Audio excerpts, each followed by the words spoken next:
Golden Freddy's voice trailed off. He rested his paws over his chest.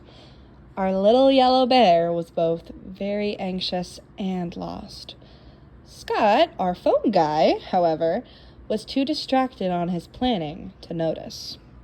Golden blinked.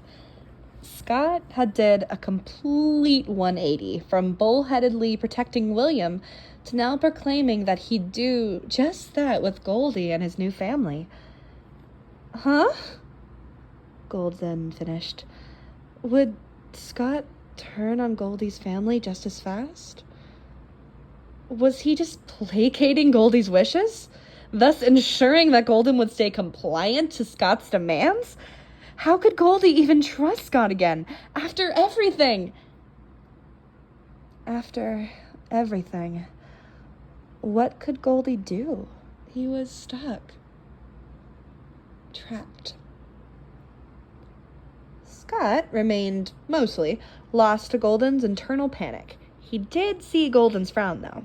Scott patted the air between them. I'll take care of you all, Scott promised. Scott would keep Foxy the pirate, Chica the chicken, Bonnie the bunny, and, of course, Freddy Fazbear all safe.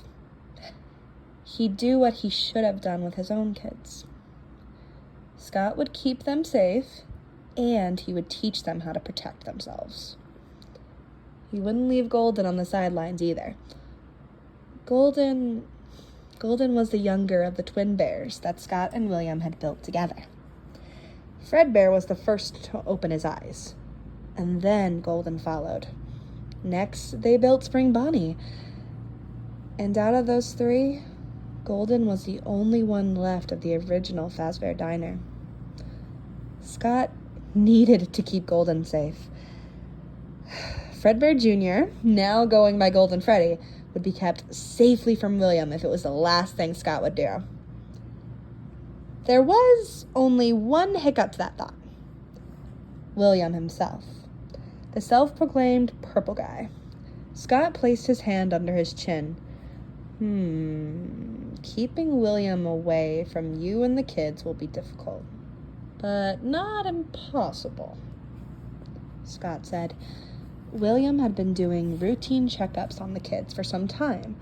Once William learned of the new rules, he'd absolutely scheme a way around them. William had been doing the repairs to ground himself.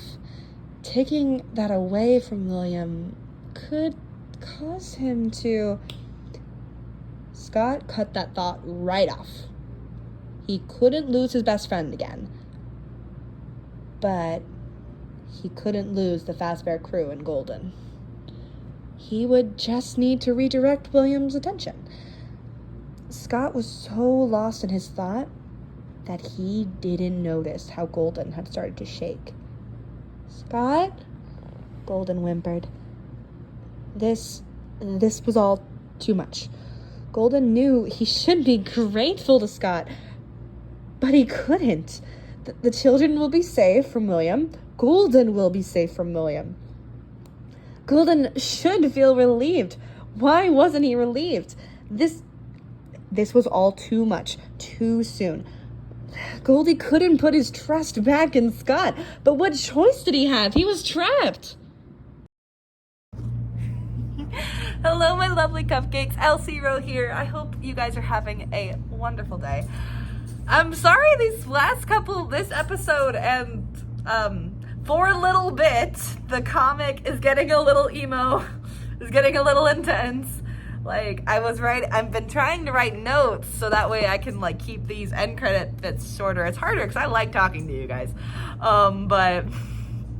So what I wrote was Scott has his blinders on, which is so true. Literally, he's like, I can fix this. I'm going to fix it. And he doesn't focus on the actual steps to fix something. It's kind of like smacking a Band-Aid on something and be like, fix. It's like, no, you need to clean it, put some good healing stuff on it, and then the Band-Aid. There are steps to this. And it's very ironic to me when we get to the second chapter. When we get to the next chapter, because I'm not gonna spoil it, but it just kind of makes me giggle. I'm like, oh my god, Scott. Our phone guy is like, oh, and I'm like, but also Goldie is not doing okay. He's not doing okay. My baby, he's not doing okay. Oh my goodness. And warning for next chapter and for this chapter too, late warning, I guess. And coming up a little bit, Golden in the next chapter is going to start experience some form of panic attack. I'm not going to describe it too much in full. That actually comes later. Just know in advance if you're having, and I'll do, not for this video, I'll do it for the next one. I'll do it at the start of the video where I'm like, hey, fair warning. This one, it's not actually as, it can be intense is the best way to describe it. I tried carefully not to make it too intense, but I like to also just warn people just in case. I don't know anyone's limits and I'd rather people know. But, oh baby, it's okay, it's okay. But either way, I hope you guys really enjoyed this lovely episode of our show. Also, I hope you like my new background. I finally got a display where now I can actually put my plushies up here and I have some space. So either new plushies or more. We will decide. But I hope you guys are having a wonderful day and I will see you next time on our lovely show. Bye!